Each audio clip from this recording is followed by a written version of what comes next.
ईशजीवयोर्वेषधिभिदा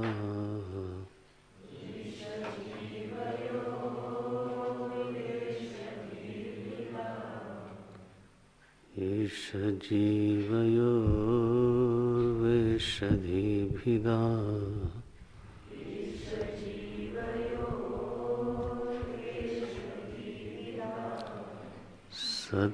सत्स्वभावतो वस्तु केवलम्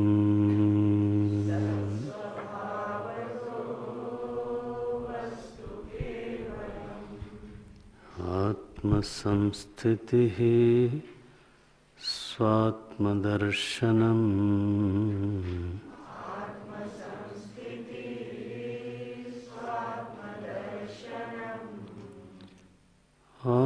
आत्मसंस्थितिः स्वात्मदर्शनम्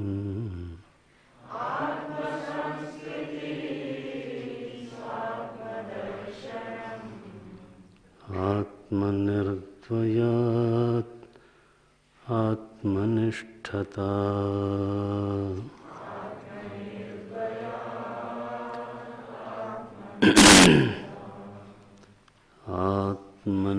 आत्मनिर्द्वयात् आत्मनिष्ठता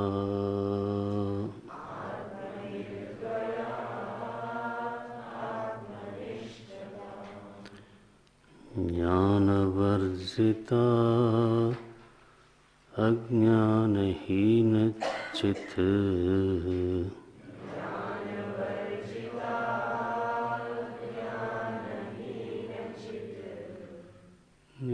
ज्ञानवर्जिता ज्ञानहीनचित्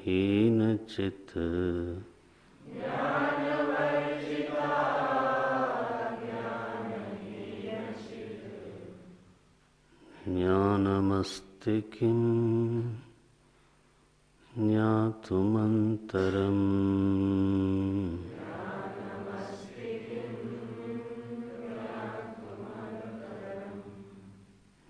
ज्ञानमस्ति किं ज्ञातुमन्तरम्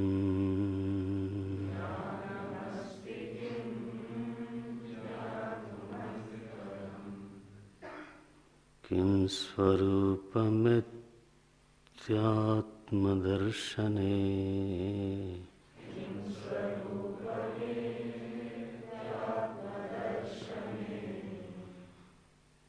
किं स्वरूपमित्यात्मदर्शने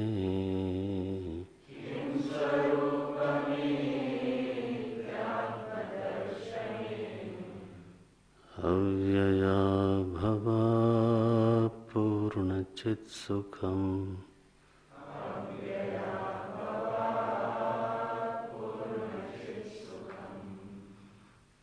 अव्यया भवा पूर्णचित्सुखम्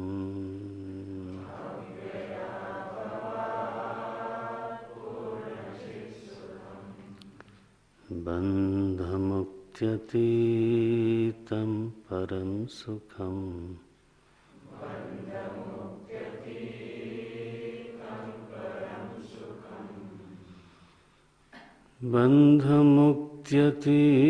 बन्धमुक्त्यतीतं परं सुखम्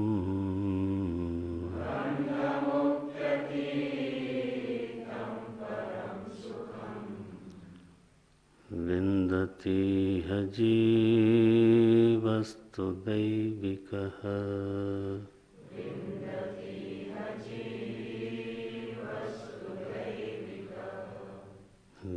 विन्दतीह जीवस्तु दैविकः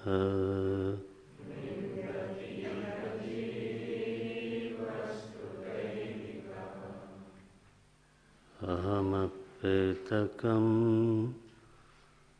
निजविभानकम्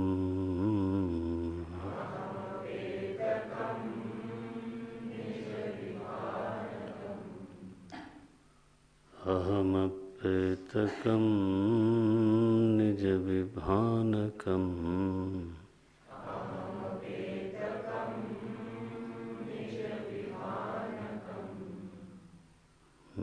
महदिदं तपो रमणवागियम्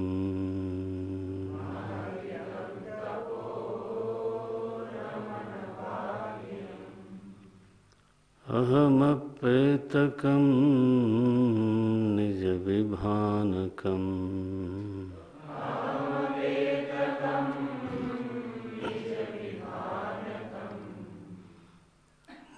महदिदं तपो रमणवागियम्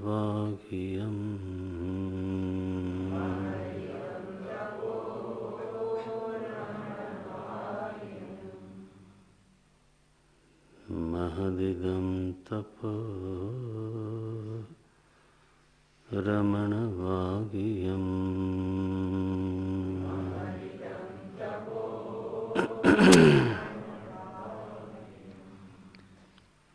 रमणवागियम्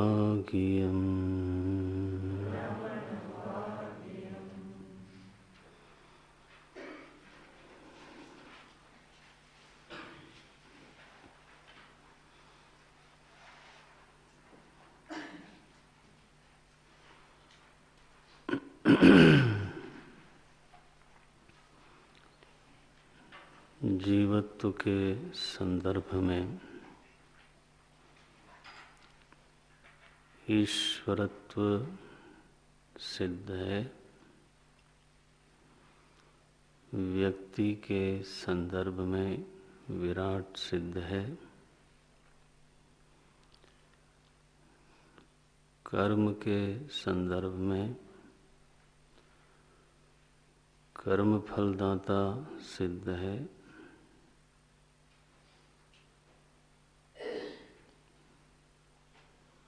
भोक्तृत्व के संदर्भ में कर्म फलदाता भोगदाता सिद्ध है, कर्तृत्व के संदर्भ में महाकर्ता सिद्ध है,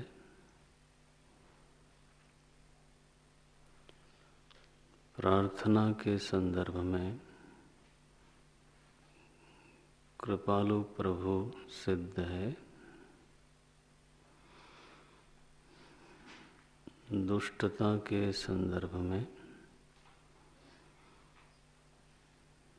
महाकाल प्रभु सिद्ध हैं,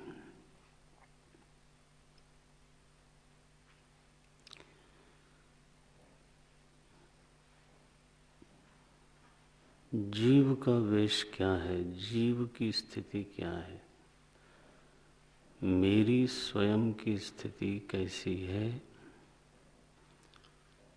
तो उसी के संदर्भ में उसी के अनुसार ईश्वर का वेश हमारे अनुभव में आता है। अगर व्यक्ति साकार है तो विराट भी जगद रूप से साकार ही है। अगर जीव ने शरीर धारण कर रखा है तो प्रभु का भी एक शरीर अवश्य ही है। उस शरीर को ही लोग विराट बोलते हैं अथवा जगत बोलते हैं। दर्शन शास्त्र में जगत में और प्रभु के शरीर में कोई भेद नहीं है। आपने तत्वबोध में पढ़ा इस बात को, तो समस्त स्थूल प्रपंच का जो अभिमानी है वो विराट है, सूक्ष्म प्रपंच का जो अभिमानी है हिरण्यगर्भ है। ये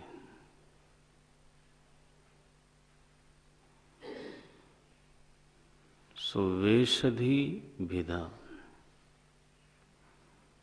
जीवत्व है तो ईश्वरत्व है, और दोनों में आकार में भेद है, शक्ति में भेद है, ज्ञान में भेद है, व्यवहार में भेद है, स्वभाव में भेद है। कभी गुरुजी ऐसा बोलते हैं, ही गिव्स एंड फॉरगिव्स, ये उसका स्वभाव है।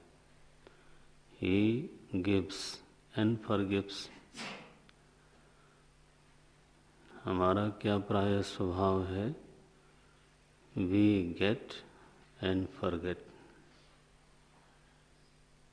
This is what we get and forget.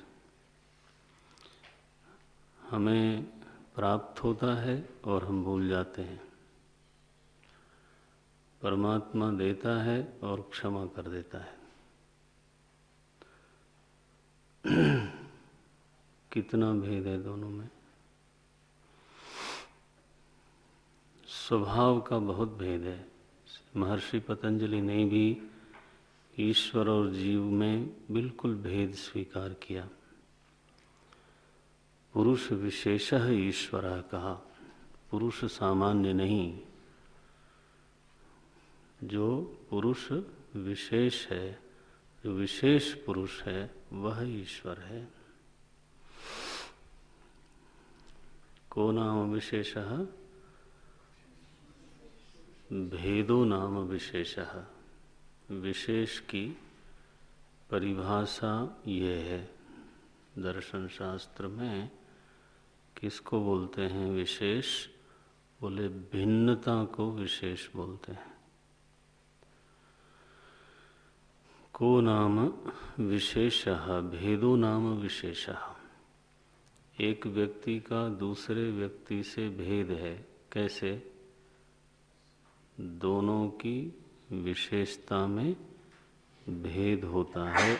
उसी का उल्लेख करके फिर हम बोलते हैं कि ये उनसे भिन्न है, रूप में भिन्न है। तो रूप क्या हुई? विशेषता हुई। देखो, गुण में भिन्न है तो गुण क्या हुआ? विशेषता हुई। देखते हो कितनी सुंदर परिभाषा की है। विशेषो नाम भेदः। जब भी कभी किसी को विशेष कहा जाए तो उसका अभिप्राय है कि वो औरों से भिन्न है। ये तो पुरुष विशेषः ईश्वरः, पुरुष विशेष ईश्वर है। क्या विशेषता है उसमें?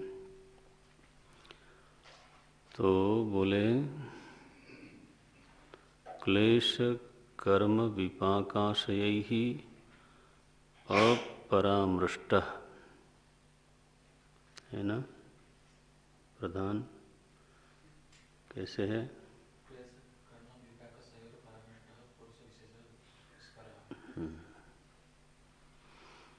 आप इसको देख के लिखना अगर नोट में लिखना है तो, क्योंकि बोलते समय तो इधर उधर थोड़ी बहुत हो सकती है बात, लिखते समय वो शुद्ध होना चाहिए। आपके पास ग्रंथ है, जो वेद पाठ का ग्रंथ है, उसके पीछे पूरा योग सूत्र दिया हुआ है। क्लेश कर्म विपाकाशयैः अपरामृष्टः पुरुष विशेषः ईश्वरः तस्य वाचकः प्रणवः तज्जपः तदर्थ भावनम, ऐसे आता है। यानी ईश्वर की बात करते समय महर्षि पतंजलि बोलते हैं, भगवान महर्षि पतंजलि कितने बड़े महापुरुष हुए। योग सूत्र लिखा, महाभाष्य लिखा पाणिनि के व्याकरण के ऊपर, और ऐसा ही विद्वानों का मत है कि जो चरक संहिता है वो भी उन्होंने ही लिखा है, नाम भिन्न है वहाँ पर। तो योगेन चित्तम ऐसा श्लोक है, पता नहीं आपको स्मरण है कि नहीं, किसी को सुना भी होगा कि नहीं मानो। योग के द्वारा चित्त को, महाभाष्य के द्वारा वाणी को और चरक संहिता के द्वारा शरीर को जिसने उपकृत किया, जिसने स्वस्थ बनाया, उस महर्षि पतंजलि को हमारा नमन है, प्रणाम है। से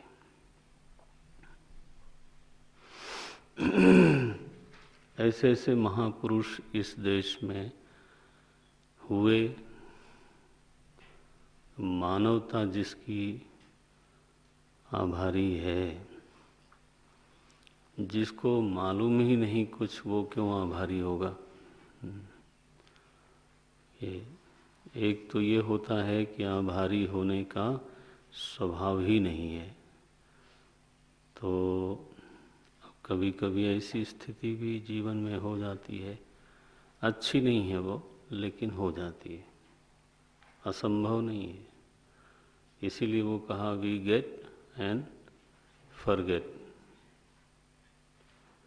हमें प्राप्त होता है, जिससे प्राप्त होता है, जहाँ से प्राप्त होता है जी, भूल जाते हैं। अरे पिताजी ने क्या किया मेरे लिए आम वाक्य है ये क्या किया, उनका तो कर्तव्य था। ला, तो तुम्हारा कुछ कर्तव्य नहीं है, उन्होंने निभाया तो तुम निभाओ। अब बोले नहीं, हम तो उसी कैटेगरी में आते हैं, गेट एंड फॉरगेट। प्रभु और प्रभु के लोगों का स्वभाव एक ही हो गया, गिव फॉरगिव। नेकी कर, कुएं में डाल,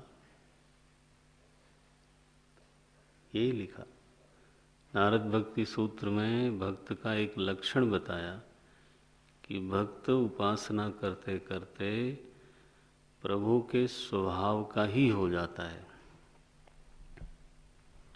क्या सूत्र है वो? तस्मिन् तज्जने भेद अभावात्, उसमें और उसके जन में, जो उसका हो चुका है, उसमें भेद नहीं होता, माने स्वभाव में भेद नहीं होता। ये तो भक्त लोग भी, जो महापुरुष लोग हैं, संत लोग हैं, हम लोगों को देते भी हैं और फिर भूल भी जाते हैं। बोला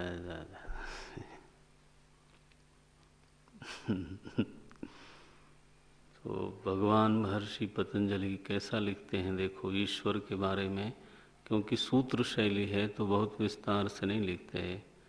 तो एक ही सूत्र है ईश्वर के बारे में, वैसे लक्षण के बारे में तो क्लेश कर्म विपाक आशयैहि अपरामृष्टः।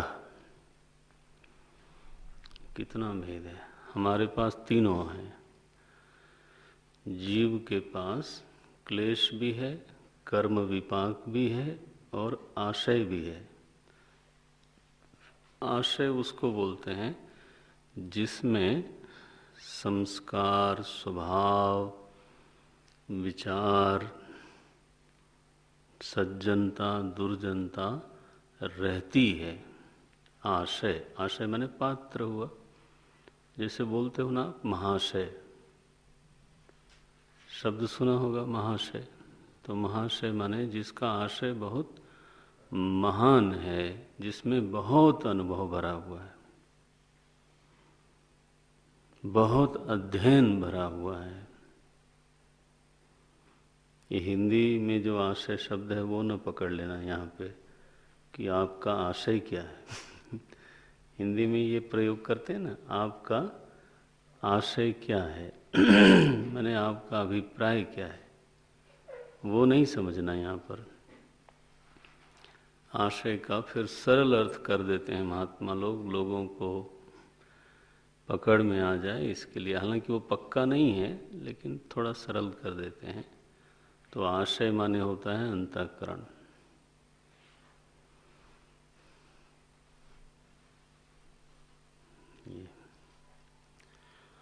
तो हर जीव अंतःकरण सहित है, आशय सहित है।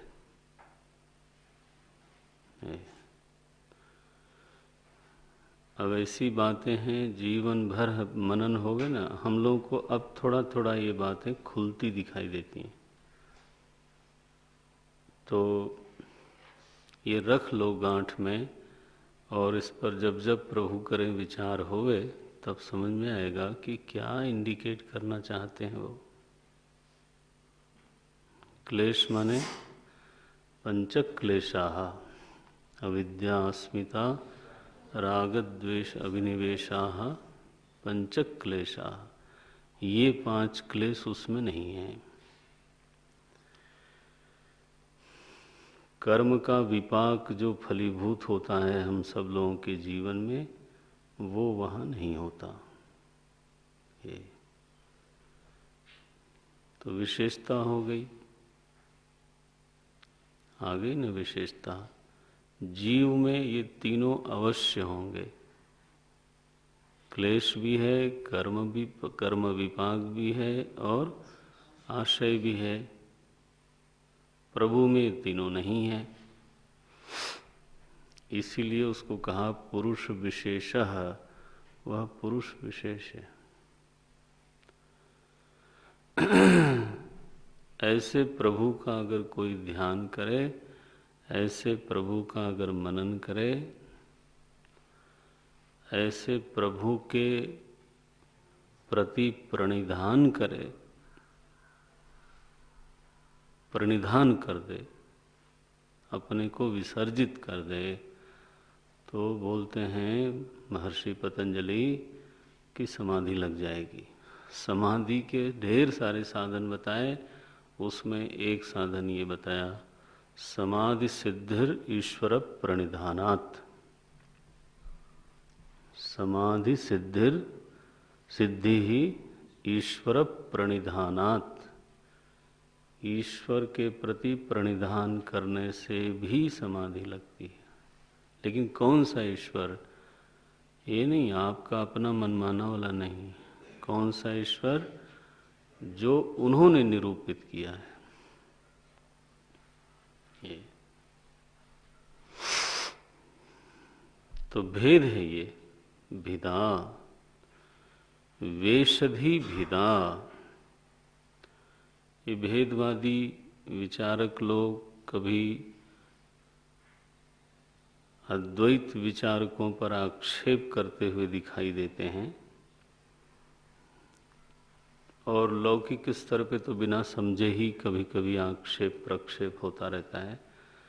तो हमको ये मालूम होना चाहिए कि जो अभेद का सिद्धांत प्रतिपादित हुआ है, और जिन लोगों ने वो किया है, उनको भेद की बातें मालूम थी। भेद कितना है, कहाँ है, कैसे है,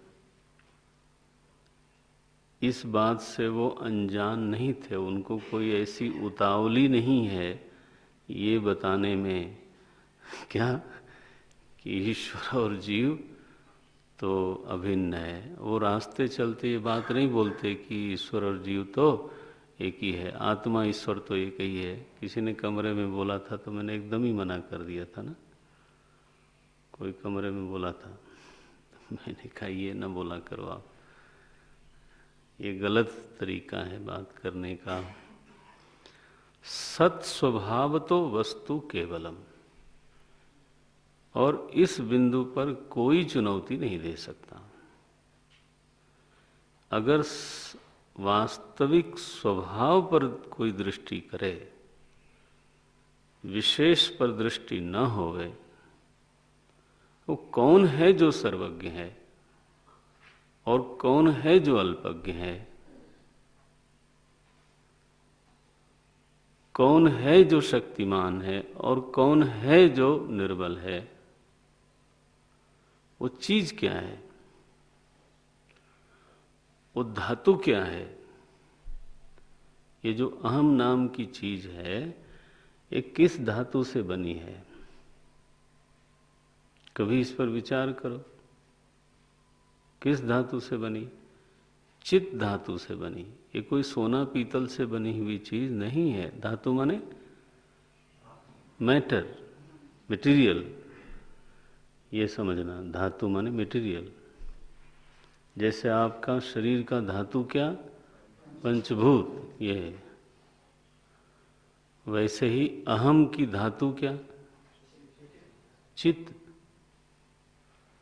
चिति तत्व से अहम वस्तु बनी है और चिति तत्व से ही ईश्वर वस्तु बनी है।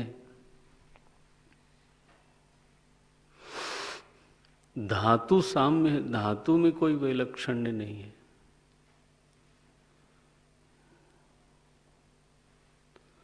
सत स्वभावतो वस्तु केवलम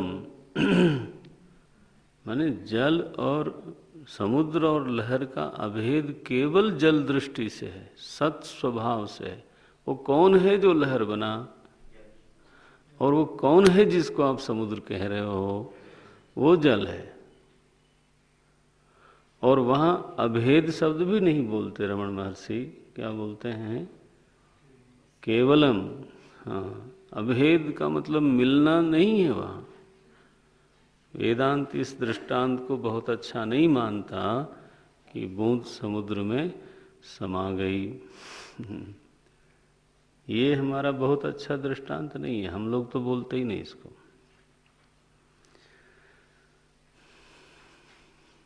फूटा घट जल जल ही समाना, वो नहीं।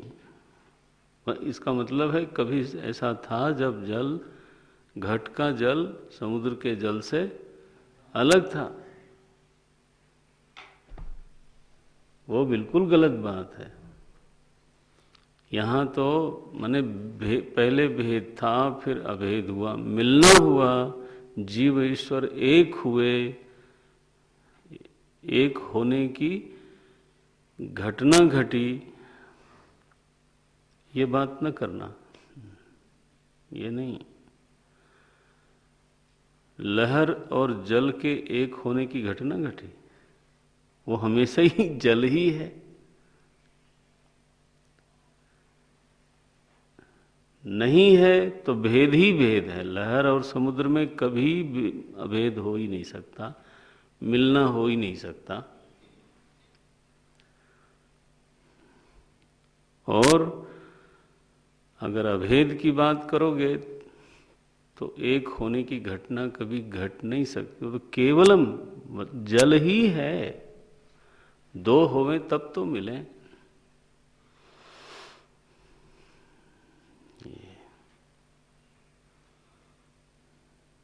सत स्वभावतो वस्तु केवलम। वेश हानतः, लेकिन शर्त यह है कि वेश की हानि होवे। वेश हानतः, हाँ, वेशधीविदा सत्स्वभावतो वस्तु केवलम। अगला है वेशहानतः स्वात्मदर्शनम। बोलते हैं जब वेश की हानि होती है, माने बाध हो गया, कर्तृत्व बाधित हो गया, भोक्तृत्व बाधित हो गया, जीवत्व बाधित हो गया। ये ऐसा वेश है महाराज कि मरने के बाद भी जाता नहीं। शरीर का वेश बार बार बदलते रहते हो आप, लेकिन जो भीतर हमारे कर्तृत्व, भोक्तृत्व, संसारित्व, यह जो वेश हमने पहन रखा है, यह वेश नहीं जाता।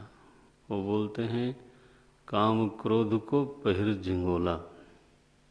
नाचो बहुत गोपाल, सूरदास जी ने जब लिखा तो बोले बहुत नचाया आपने, अब बहुत नाचा मैंने। क्या पहन के? काम क्रोध को पहिर झिंगोला। अब ध्यान रखना, काम क्रोध सूक्ष्म शरीर में है। ये नहीं कहा उन्होंने कि स्थूल शरीर पहन के नाचा। नो नो नो ये जो असली झिंगोला है वो छूटता ही नहीं।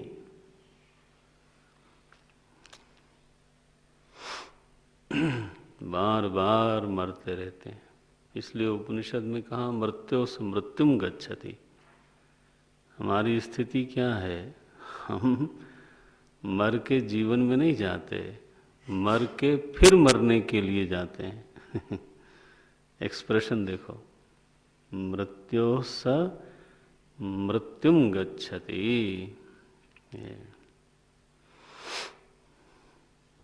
ये वेश बाधित होना चाहिए।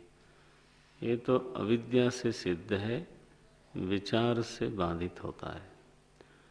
वेशहानतः, जैसे ही अपने वेश को हमने छोड़ा, मिथ्या अहम, व्यक्ति अहम का बाध हुआ, तो जिसको हम व्यक्ति कह रहे थे, घटाकाश कह रहे थे, पता चला ये तो निराकार आकाश है। ऐसे ही जिसको हम व्यक्ति अहम कह रहे थे, वो तो केवल चेतन स्वरूप है। चिन्मात्रो हम सदा सुखी। हमारी स्थिति कैसी है? बोले चिन्मात्र, चेतन मात्र।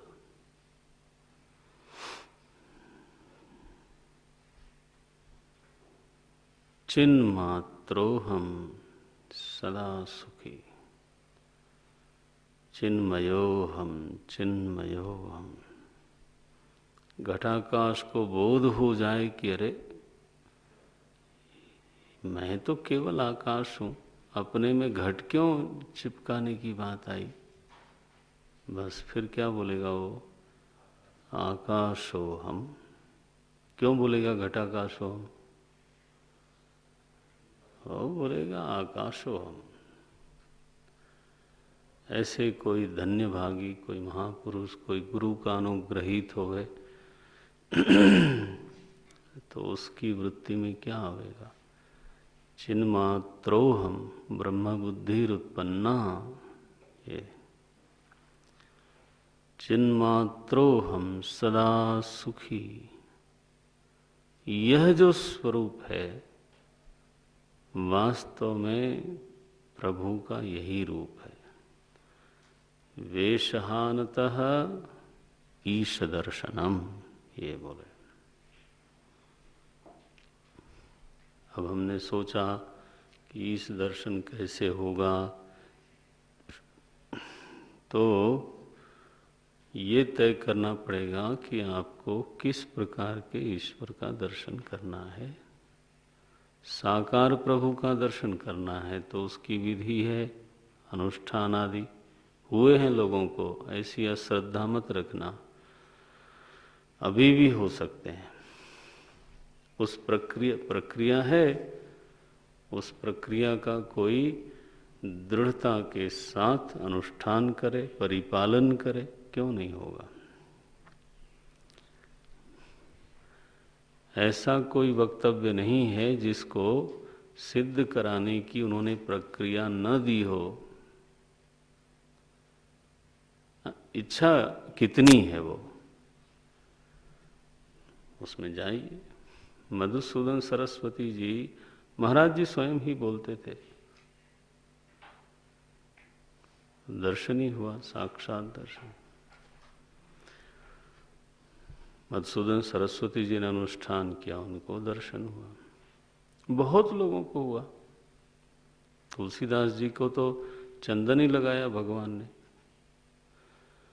तुलसीदास चंदन घिसे, तिलक देत रघुवीर, ये तुलसीदास जी ने अपना नाम लिख के बोला। ये ऐसा भी नहीं कि किसी ने कहा। नो, चित्रकूट के घाट पर भई संतन की भीड़। ये सो कौन सा दर्शन चाहिए? भागवत में कर्दम ऋषि के सामने भगवान प्रकट हुए, साधना की, आराधना की प्रकट हुए, भिन्न रूप से, साकार रूप से प्रकट हुए, समर्थ रूप से प्रकट हुए। बोले मेरे सामने ऐसी कोई चीज नहीं जो मैं तुमको नहीं दे सकता। अदेयम नास्ति, ऐसा कुछ नहीं है जो दिया नहीं जा सकता। बोलो क्या चाहिए? बोले पत्नी चाहिए। लुक एट दिस, यही मांगा उन्होंने। प्रतिबंध था, मैंने कभी बताया होगा। भागवत तो यहाँ नहीं सुनाई, जब आप लोग नहीं थे तो कमरे में सत्संग होता था, तब ये बात आई। मन में एक प्रतिबंध था, वो जानते थे कि इससे हमें पार जाना है, लेकिन अब प्रतिबंध आ गया। प्रतिबंध एक ऐसा शब्द है जिसके थ्रू आपको जाना पड़ता है। नारायण तो समानशीला परिवोढु कामा, ये बोला उन्होंने, समानशीला परिवोढु कामा। भगवान ने कहा तथास्तु, तो मैं तुम्हारा बेटा बन के आऊंगा। लो, तो देवहूति माता से विवाह हुआ। भगवान स्वयं कपिल रूप से उनके पुत्र बन के आए। उन्होंने शर्त लगाई थी कि पहल संतान होते ही मैं परिव्राजक बनूंगा। जब परिव्राजक बनना ही लक्ष्य है तो विवाह क्यों करते हो? बोले क्योंकि वो प्रतिबंध दिमाग में पड़ा हुआ है, वो उसके बिना जा नहीं रहा है। ऐसी बात कर दी। हुआ, कपिल भगवान सोए हैं पालने में। कर्दम ऋषि गए उनके पास, प्रणाम किया, स्तुति की, परिक्रमा की।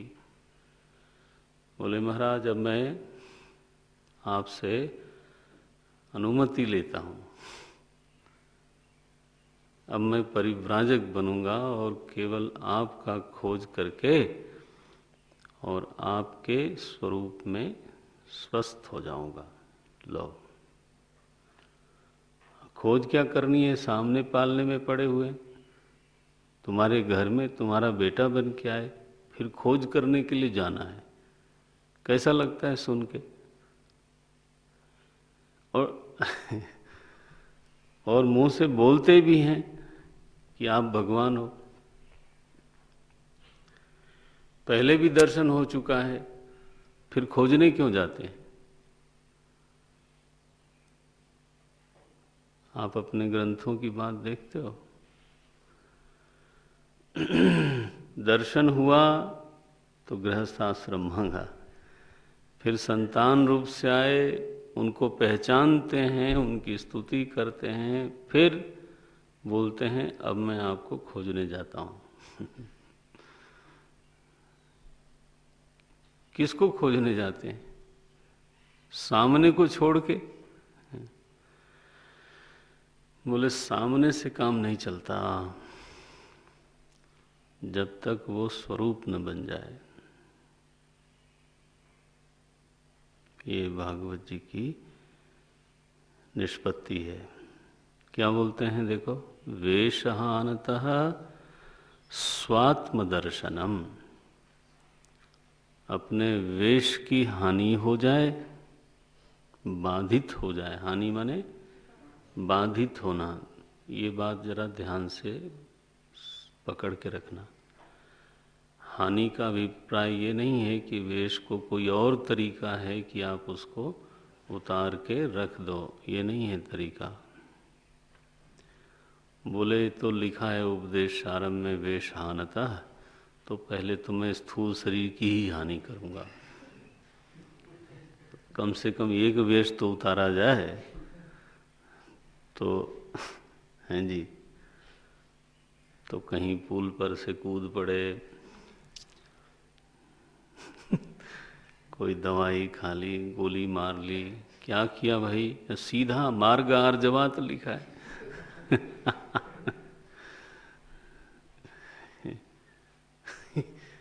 ये वेश हानि का कोई दूसरा तरीका नहीं है सिवाय बांध के। आप एक शरीर छोड़ो, दूसरा पहले से ही तैयार मिलेगा। क्या वेश छोड़ोगे आप? देखो, सो वेशहानतः स्वात्म दर्शनम, मिथ्या अहम का बाध होने पर, व्यक्ति अहम का बाध होने पर, कर्तृत्व, भोक्तृत्व, संसारित्व का अहम में बाध हो जाने पर जो अपना आपा है वो असली है। स्वात्म दर्शनम शब्द देखना, ग्रंथ का शब्द देखो। वेशहानतः स्वात्म दर्शनम, बोले तो स्वात्मा को देखा, बोले वही प्रभु है।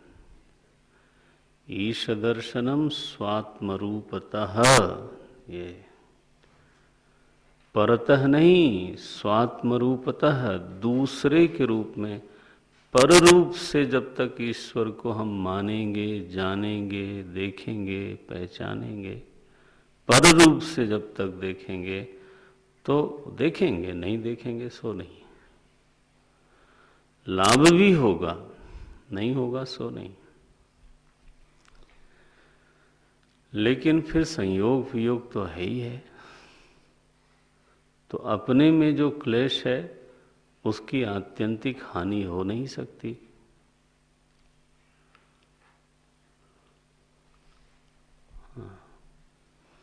अपने में जो कर्म विपाक है उसकी आत्यंतिक हानि हो नहीं सकती, माने वो समाधान नहीं है। प्रभु जब अपना आपा रूप में भासे, ईश दर्शनम स्वात्म रूपतः, ये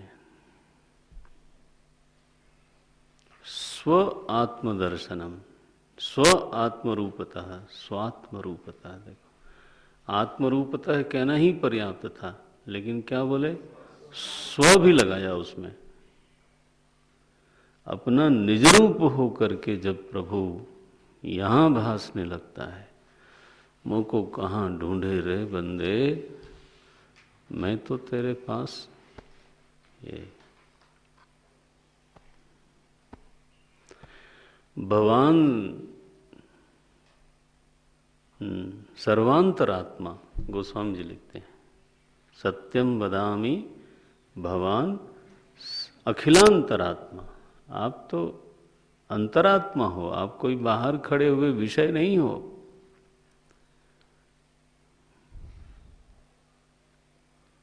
बल्कि विषय को प्रकाशित करने वाली सत्ता भीतर बैठी हुई है। किसी संत को ये भ्रम नहीं रहा, जग पेखन तुम देखनी हारे। जगत दिखने वाली चीज है और आप देखने वाले हो। हम देखने वाली सत्ता को प्रभु बोलते हैं, दिखने वाली को नहीं। ये गोस्वामी जी का देखो, जग पेखन तुम देखनी हारे, आगे बहुत बड़ा है, विधि हरि शंभु नचावनी हारे। बोले आप ही हो जो ब्रह्मा विष्णु महेश को नचाते रहते हो। लो, सब कर परम प्रकाशक जोई, उमा राम अवधपति सोई। राम प्रकाशक सत्ता है, जगत प्रकाश्य प्रकाशक रामू। ये मैं कोई कबीर का नहीं सुना रहा हूं, मैं तुलसीदास जी का सुना रहा हूं। लोगों ने तुलसीदास जी को क्या समझा वो जाने। ये है महात्मा। ईश दर्शनम स्वात्म रूपतः। तो क्या प्रक्रिया बनी? अनुष्ठान नहीं। ईश दर्शन की प्रक्रिया क्या है? बोले वेशहानता, बस यही प्रक्रिया है। अगर तुम पूछोगे कि असली ईश्वर को कैसे देखें, इस असली ईश्वर माने, हाँ ऐसा बोलेंगे, असली ईश्वर माने ईश्वर जैसा है वैसा। महाराज जी ऐसा बोलते थे कि ईश्वर जैसा है वैसा आप देखना चाहते हो या आपको जो पसंद है वो देखना चाहते हो? तो यथार्थ ईश्वर और मनपसंद ईश्वर दोनों में भी भाग कर लो भाई, दोनों हो सकता है। तुम पहले तय करो करना क्या है। तुलसी बाबा ने कहा पहले मैं मनपसंद वाले को देखूंगा। लेकिन एक बात ध्यान में रखिए, यथार्थ ईश्वर का निषेध नहीं करता हूं मैं। भरी लोचन बिलोक अवधेशा, भरी लोचन बिलोकी अवधेशु, अवधेशु तब सुनिहूं निर्गुण उपदेशु। सुनूंगा, ऐसा नहीं नहीं सुनूंगा। कई कई तो भक्त महाराज ऐसे होते हैं जो पहले ही निषेध ही कर देते हैं। अरे सत्य का अगर तुम तिरस्कार करते हो तब तो गड़बड़ हो गई। बोले ये बात न करो, निर्गुण की बात मत करो। अच्छा भाई ठीक है, तुलसी बाबा उसकी बात नहीं करते। सो प्रभु जैसा है उसका दर्शन करना है तो प्रक्रिया क्या है? बोले अपने वेश उतारो,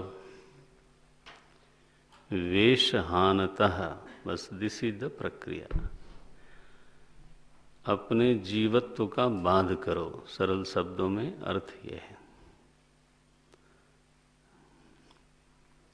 अपने जीवत्व का बाध करो, बाध करो, बाध ही हो सकता है ना। आकाश की नीलिमा का केवल बाध हो सकता है, निरोध नहीं हो सकता। चाहे जितनी मर्जी कोई जोर लगा ले, सारी मानव जाति को काम पे लगा दे, फावड़ा और टोकरी दे करके, हाँ जी, कि नीलिमा को निकाल फेंको, हो जाएगी नहीं।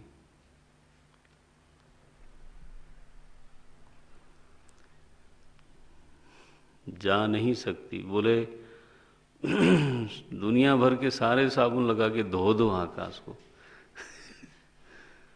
और जा नहीं सकती महाराज। विचार से ऐपतत्यम, ये सो बाध एव करणीय, बाध एव करणीय वेशहानतः स्वात्मदर्शनम। ये सरल सरल मार्ग है। ईश दर्शनम स्वात्म रूपतः।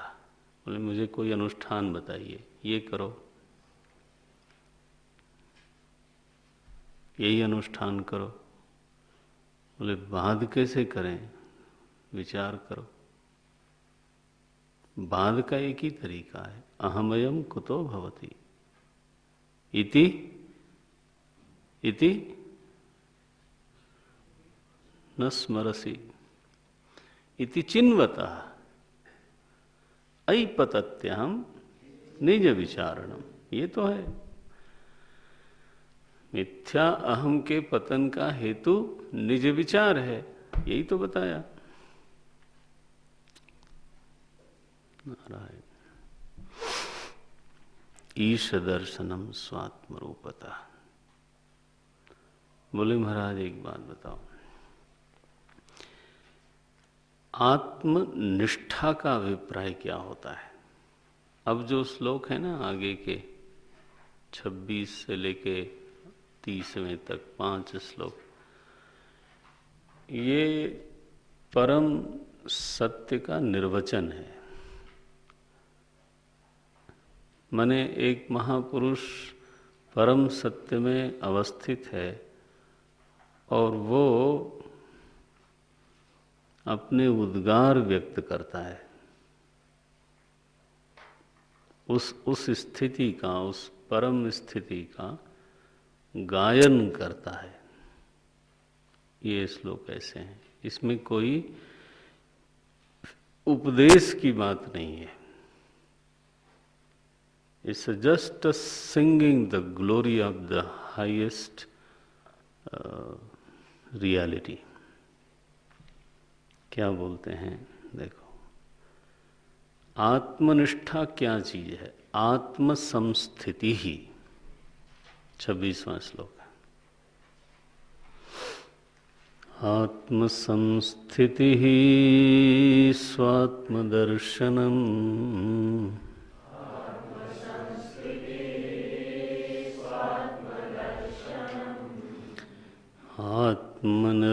आत्मनिर्द्वयात् आत्मनिष्ठता,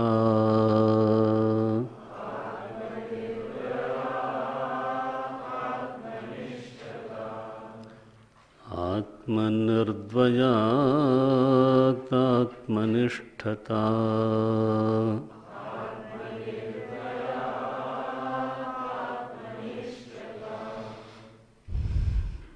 बोलते हैं अपने स्वरूप में रहना ही अपना दर्शन है। आत्म संस्थिति ही एव स्वात्म दर्शनम। क्योंकि अब दर्शन शब्द का उच्चारण होने पर कदाचित ये वृत्ति साधक के मन में आवे कि मैं देखूंगा और आत्मा दिखाई देगी, तो बोले ये कहीं भ्रम न रह जाए, तो क्या बोलते हैं? आत्म संस्थिति ही एव स्वात्म दर्शनम। एव शब्द का अध्याहार कर सकते हैं। अध्याहार किसको बोलते हैं? उधार को अध्याहार बोलते हैं। बाहर से ले आया, किस लिए?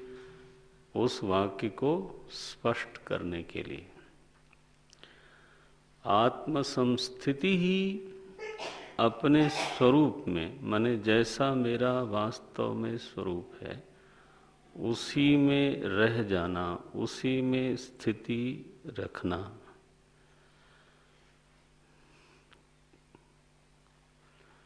किसी अन्य में स्थिति ना हो तो स्वयं में स्थिति है ही है। आत्म संस्थिति स्वात्म दर्शनम, अपने में स्थित होना, अपने स्वरूप मात्र में रहना।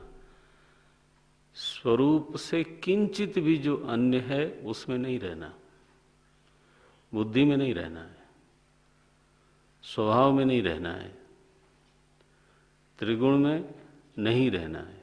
ये किंचित भी जो अपने से भिन्न है वहां नहीं, देह में नहीं, प्राण में नहीं, इंद्रियों में नहीं।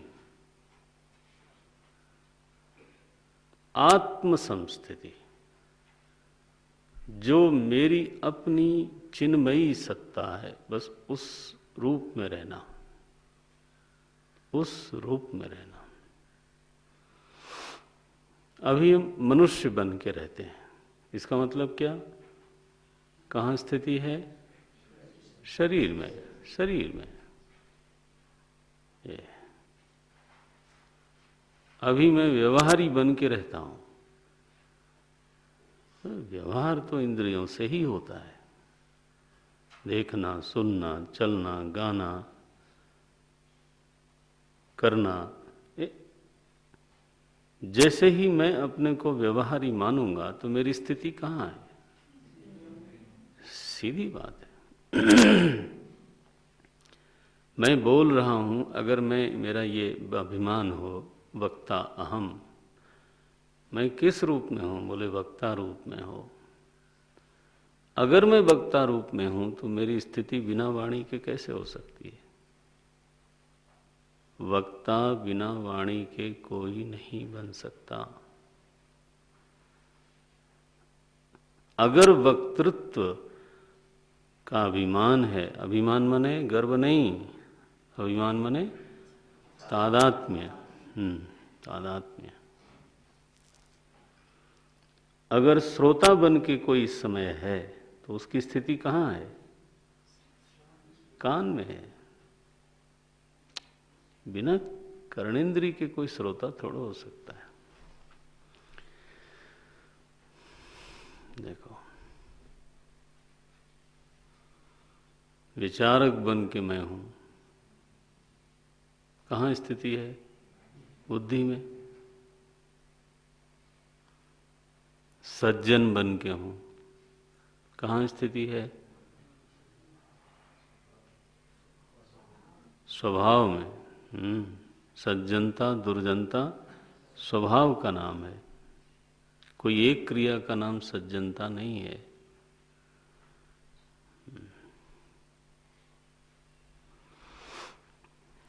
मैं सात्विक हूं कहाँ स्थिति है? गुण में नहीं, स्वात्म संस्थिति, ये बात है। भगवान बोलते हैं आत्म संस्थिति ही स्वात्म दर्शनम। जो आपका अपना स्वरूप है, चिन्मात्र स्वरूप है, बस उस रूप में रहना। चिदाकाश रूप शिवोहम शिव। उस रूप में जो रहता है, उस रूप में रहना ही क्या है? स्वात्म दर्शनम। उस रूप में रहना ही अपना दर्शन है। बोले वो देखने की क्रिया वहां नहीं हो रही है? बोले देखने की क्रिया नहीं होती, क्रिया का अभाव है। अब बोले महाराज फिर आप कह रहे थे वेशहानतः स्वात्म दर्शनम, इसीलिए तो दूसरा श्लोक लिखना पड़ा। दर्शनम में दर्शन क्रिया नहीं है, स्थिति है बस। आत्म संस्थिति ही स्वात्म दर्शनम। जहां भी आप पढ़ोगे इस अर्थ को याद रखना, क्योंकि गीता जी में भी बार बार पश्यन्नात्मनि तुष्यति आया ना, यत्र चैवात्मनात्मानं पश्यन्नात्मनि तुष्यति। बहुत जगह आया दर्शन दर्शन शब्द आता है। आत्म साक्षात्कार भी शब्द बोलते हैं लोग, है ना, आत्म साक्षात्कार। तो अब फिर वहाँ क्रिया का जैसे कोई बोध होता है कि कोई क्रिया हो रही है, उस क्रिया का निषेध करने के लिए ही भगवान रमण महर्षि ने यहाँ लिखा क्या? आत्म संस्थिति ही स्वात्म दर्शनम। बस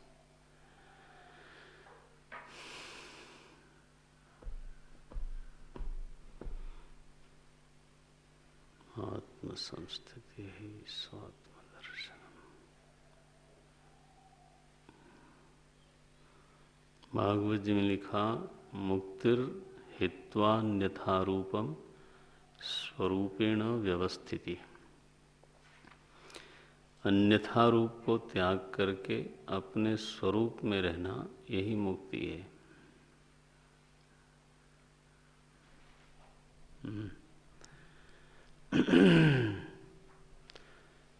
अपने को चिद रूप में निरंतर अनुभव करना, ये आत्मदर्शन। ऐसे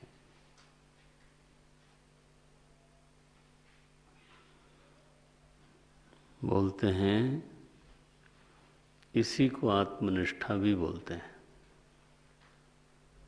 बोले महाराज आत्म संस्थिति को आत्मदर्शन बोलते हैं। ध्यान दो, आत्म संस्थिति को हाँ आत्मदर्शन बोलते हैं और आत्म संस्थिति को ही आत्मनिष्ठा बोलते हैं। तो आत्म संस्थिति में और आत्मनिष्ठा में कोई अंतर नहीं है। आत्मदर्शन में और आत्मनिष्ठा में कोई अंतर नहीं है।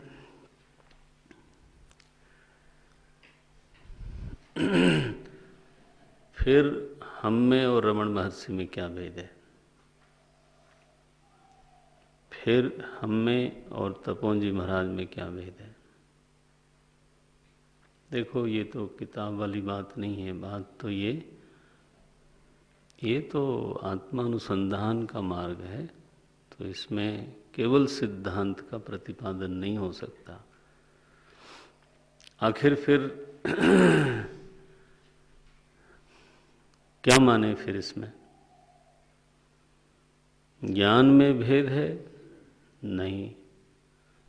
किस में भेद है? अगर भेद है तो निष्ठा में भेद है। साधक को बहुत साफ मालूम है कि वेदांत का अगर कोई बहुत अच्छा तरह से श्रवण किया हुआ हो और वात्सल्य लेके श्रवण किया हुआ हो, उन्हें महापुरुष का वात्सल्य प्राप्त हो गया हो, अनुग्रहित होकर के श्रवण किया हो, मनन किया हो, तो उसको साफ लगता है कि वेदांत का ऐसा कोई प्रश्न नहीं है जिसका उत्तर मेरी बुद्धि नहीं दे सकती। सपोज इस स्थिति में पहुंच गया, फिर भी उसको वह फल अपने में नहीं दिखता है जो श्रुतियां बोलती हैं। सपोज श्रुति क्या बोलती है? तरति शोकम आत्मवित्।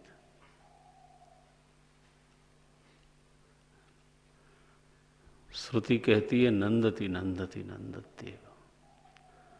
श्रुति कहती है सोस्नुते, हाँ अभी पढ़ते हो आप लोग, सोस्नुते सर्वान कामान सह, सारी कामनाएं एक साथ ही उसकी पूरी हो गई। क्या पढ़ते हो? ब्रह्म विदा पुनोति परम तदेशाभियुक्ता सत्यम ज्ञानमनंतम ब्रह्म। आगे लिखते हैं यो वेद निहितम गुहायाम परमे व्योमन। जो वेद, यो वेद, जो जानता है उसको क्या होता है? सह अश्नुते सर्वान कामान सह। गीता जी बोलती हैं आपूर्यमाणम अचल प्रतिष्ठा। ऐसा फल उसको समहोरदर अनुभव में दिखता नहीं है, तब उसको क्या लगता है? बात सोचो जरा, तड़प कैसी होती होगी कि ज्ञान नहीं है, ये कैसे बोला जाए?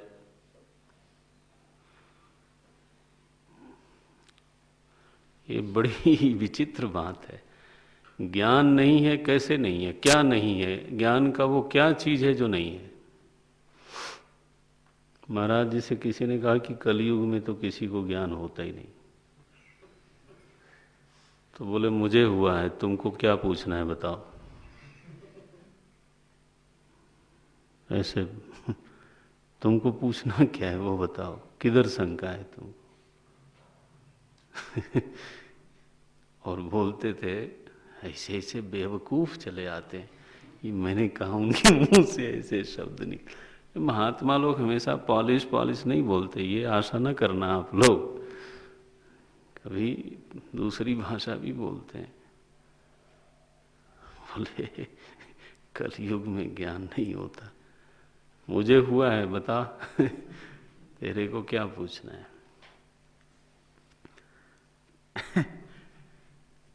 क्या नहीं हुआ जिसको आप बोलते हो नहीं हुआ? फिर फल नहीं अगर घटित हो रहा हो तो साधक को लगता है हुआ भी और फल नहीं घटा, ये क्या हुआ। तब श्रुति बोलेगी शायद विपर्य भावना बनी हुई है। ज्ञान है, संशय नहीं है, माने अज्ञान मिटा, संशय मिटा, लेकिन फिर विपर्य बना हुआ है। विपर्य का मतलब है बार बार जब विचार होता है, श्रवण होता है, उस समय बिल्कुल साफ जगमग अपना स्वरूप चेतन है, इसके अलावा कुछ हो नहीं सकता, ये स्पष्ट हो गया। लेकिन विचार श्रवण मनन न होए तो मनुष्य हम हावी हो गया, कर्ता भाव हावी हो गया। मेरे कर्तृत्व पर किसी ने टिप्पणी कर दी तो अब वो मिथ्या नहीं लगता उस समय। देखो, मेरे कर्तृत्व पर किसी ने एक टिप्पणी मारी तो लगता है कि इसकी मैं टिप्पणी भी गाड़ दूं, हैं देखो। सी मेरे भोक्तृत्व पर कोई टिप्पणी कर दे कि तुम्हारे पास ये नहीं है, अच्छा ये नहीं है कहने पर बुरा किसको लग रहा है? भोक्ता को। भोक्ता की वृत्ति रहती है आढ्यो हम, उसको जरूरी नहीं है कि वो मुंह में रख के ही भोग करके ही सुखी हो। उसको यह जो मान होता है ना, कौन वस्ती सदृशो मया, मेरे पास इतना है, ऐ कीड़े मकोड़े लो।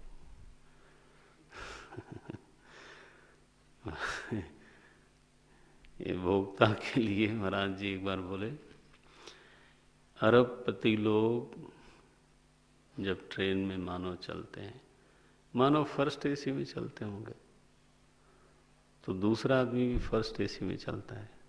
वो तो अरबपति नहीं है, वो तो अफसर है गवर्नमेंट का, मान लो।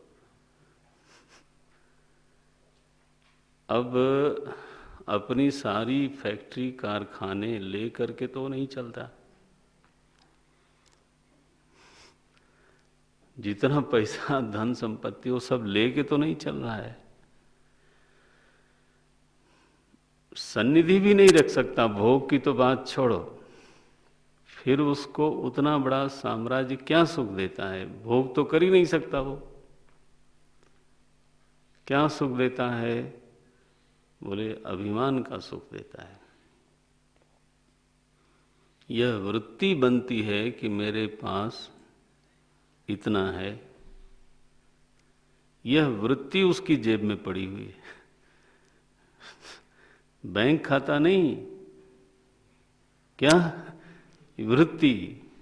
What is he carrying? This particular thought,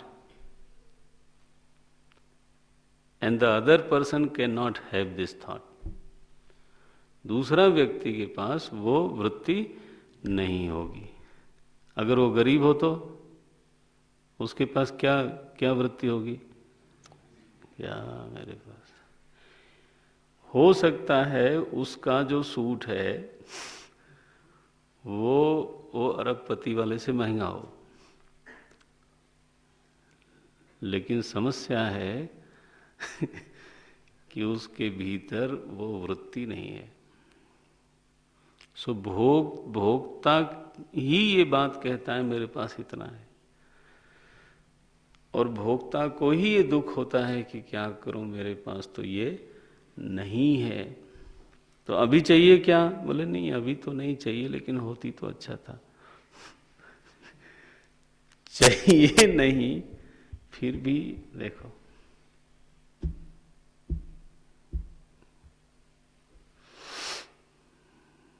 Narayan.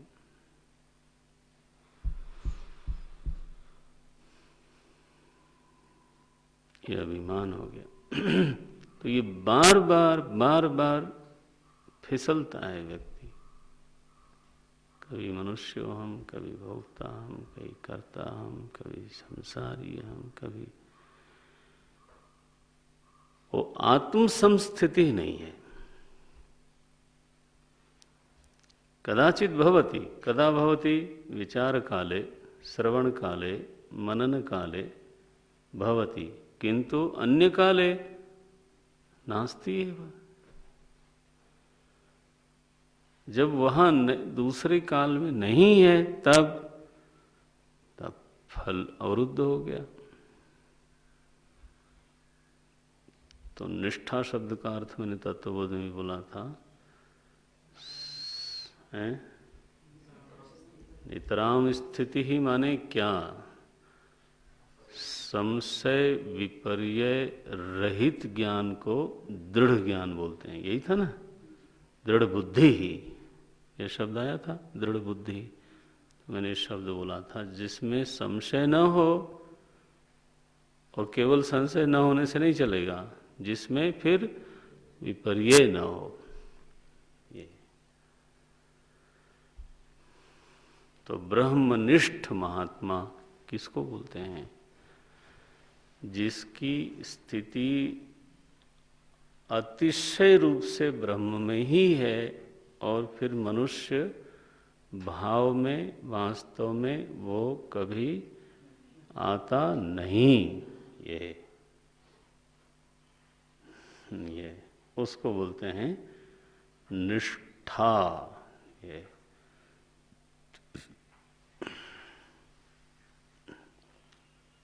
नितराम स्थिति ही थी, स्वरूप बोध में ही रहता है। बोले महाराज वो मनुष्यवत व्यवहार करता दिखता है, तो वो बाधित अभिमान है उसका, ध्यान देना। ये मनुष्यवत हालांकि कठिन विषय है, कभी हल ही नहीं होता। कब हल होता है? जब आपको भी कुछ होने लगता है। अदरवाइज ये from a very big distance this question will never be solved. ये ऐसा ही है, कल भी कोई बच्चा पूछ रहा था, तो ये ऐसा ही है। कमरे की बात कर रहा हूँ। जैसे कोई बिल्कुल ही संगीत का दुश्मन हो, हाँ, बेसुरा संगीत से लेना ही देना नहीं है, और वो बड़े ख्याल का संगीत सुनने की कोशिश कर रहा हो, and he is trying to appreciate कि ये क्या है संगीत, और कौन सा सुर लगा, और राग कौन सा। He will fail to appreciate even a bit of it. बल्कि हो सकता है, हाँ, है उल्टा भी हो जाए। बोले ये क्या है यार। मैं आपको बताऊं, जालंधर में हरबल्लभ संगीत होता है, करीब 125 साल हो गए उसके। तो मैं भी एक दिन बुलाया गया था, मैं गया। बड़ा मान किया लोगों ने। तो वो एक गा रहे थे, तो बार बार वो वहाँ तक ले जाएं और फिर पीछे चले जाएं, फिर ले जाएं, फिर पीछे चले जाएं। तो हमारे पीछे फगवाड़ा से आए हुए लोग थे। अरे बोले यार कह दो ना कब से तुम। मैंने कहा ये देखो संगीत के रसिक बैठे हैं पीछे। कि हाँ, और सोच रहे हैं इसको कहने में शर्म आ रही है, तो ये इतनी दूर तक बोलता है, इसके बाद फिर पीछे चला जाता है। तो 15 मिनट से ये आगे पीछे हो रहा है, तो पीछे से बोल ही दिया उसने, कह दो ना जो कहना। अब ऐसे लोग संगीत का अप्रिशिएशन कैसे करेंगे? संगीत को अप्रिशिएट नहीं कर सकते नारायण, तुम ब्रह्म ज्ञान को कोई क्या अप्रिशिएट करेगा? वो तो उसकी स्थिति है जो कहीं खुद साधन भजन में कुछ स्थिति बनती हो, वो थोड़ा थोड़ा उसको समझना आता है। तो युद्ध कर सकता है ब्रह्मज्ञानी बाधित वृत्ति से, ये शब्द न बोलना। श्री कृष्ण युद्ध करते हैं, श्री राम युद्ध करते हैं, क्या वो अज्ञानी लोग थे? तो वो अगर अज्ञानी है तो तुम कौन से फिर सुरखाब के पर लेके आए हो? हाँ, वशिष्ठ पुरोहिती कर सकते हैं, याज्ञवल्क्य शास्त्रार्थ कर सकते हैं, ब्रह्म ज्ञान व्यवहार निरोधी है, ये नहीं है सिद्धांत, ध्यान रखना। सुखदेव जी महाराज पूरी भागवत बोल सकते हैं। बोलो ऐसा कोई ज्ञानी बताओ जिसने व्यवहार न किया हो। बोले व्यवहार किया तो शरीर भाव में आया होगा। यस, बांधित वृत्ति से। बोले हमारी बांधित वृत्ति क्या है? जैसे अमिताभ बच्चन कुली बनते हैं, बहुत ही गड़बड़ दृष्टांत दिया मैंने, लेकिन देता हूं, है पक्का, सुनने में जरा अटपट लग जाए। अब महाराज समृद्ध व्यक्ति है, नाटक में हाँ कुली बना, दरिद्र बन जाए, भिखमंगा बन जाए, तो वो भिखमंगा का सारा व्यवहार करेगा, बड़ी खूबसूरती से करेगा। हाँ, भीतर कब क्या वृत्ति होगी कि मैं भिक्षुक हूं?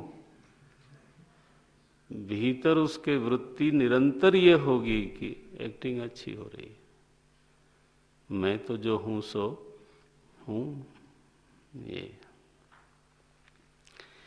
इसी को भक्ति संप्रदाय में फिर लीला बोलते हैं। जिसको आप अभिनय कह रहे हो उसको उन्होंने शब्द क्या दिया? लीला। भगवान रो रहे हैं, श्री राम प्रभु रोते हैं, और शिव जी महाराज खग जाने खगही की भाषा। शिव जी महाराज को भी मालूम है कि क्या असलियत है, तो ऊपर से क्या बोलते हैं? जय सच्चिदानंद जग पावन। जय सच्चिदानंद जग पावन, अस कही चले मनोज न सावन। ये रोते हुए एक व्यक्ति को देख के उन्होंने कहा, हे सच्चिदानंद, आप जगत को पवित्र करने के लिए आए। उस सती जी ने कहा, रोंदू को तो बोलते हो आनंद स्वरूप। ये कैसे हो सकता? बस ये मोह हुआ। निष्ठा व्यवहार में बाधक नहीं है। शर्त यह है कि व्यवहार और व्यवहार की सारी वृत्तियां बोध के बल से बाधित रहें। विपरीत भावना एक क्षण के लिए भी न आवे। जैसे मैं मनुष्य हूं, इस भाव में हमारा सत्य भाव हो जाता है कि सचमुच में मैं मनुष्य हूं। महापुरुष कभी इसको सच नहीं मान सकता। नीलिमा हमको नहीं दिखाई देती, दिखाई देती है, लेकिन कभी उसमें सत्य भाव नहीं आता। इसको बोलते हैं बाधित वृत्ति। हो सकता है आप भी गीत लिखो एक नीले आकाश के ऊपर, जानते हुए कि वहां वो नहीं है।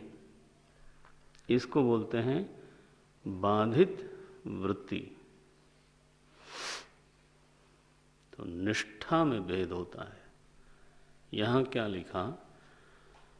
आत्मनिर्द्वयात् आत्मनिष्ठता। ये बहुत भारी शब्द है, बहुत। ये श्लोक वैसे गंभीर गंभीर बातें बोलते हैं। बोले सुनो साधक, तुम्हारी आत्म संस्थिति, आत्मनिष्ठा कब कहलाएगी? जब तुमको ये समझ में आ जाए कि दूसरी कोई चीज नहीं है। ये शब्द लिखा, आत्म निर्द्वयात्। अद्वयता के बोध, आत्मा बोध, आत्मा के आनंद रूप का, चिद रूप का बोध, वो अपनी जगह पर। यह दृढ़ता आ जाए कि आत्मा के अतिरिक्त और कोई चीज है नहीं, आत्मनिर्द्वयात्, आत्मा की अद्वितीयता का जो बोध है वो अगर दृढ़ हो जाए तो उस अद्वितीयता के बोध को ही क्या बोलते हैं? निष्ठता, आत्मनिष्ठा बोलते हैं। अब इसमें कल थोड़ा शायद विस्तार करूं, क्लास करके जाना होगा। तो इसमें रहस्य क्या है कि जब दूसरा है तो दूसरे में विपर्य होगा। निष्ठा माने नितराम स्थिति, तो स्थिति हमारी अपने से हटके कहाँ गई? दूसरे में गई, तो दूसरा है तब गई। और यहां बोध क्या है कि दूसरा नहीं है, ये आत्मनिर्द्वयात्, आत्मा निर्द्वय है, निर्गतः द्वयः, तो दूसरा कोई है ही नहीं, तो स्खलन कहां होगा? समझ में आया? तो स्खलन का आत्यंतिक अभाव हुआ। कब? जब अद्वितीयता का बोध हुआ, उसको निष्ठा बोलते हैं। स्खलन की संभावना ही निरस्त हो गई। अगर दूसरा है तो स्खलन की संभावना बनी रहेगी।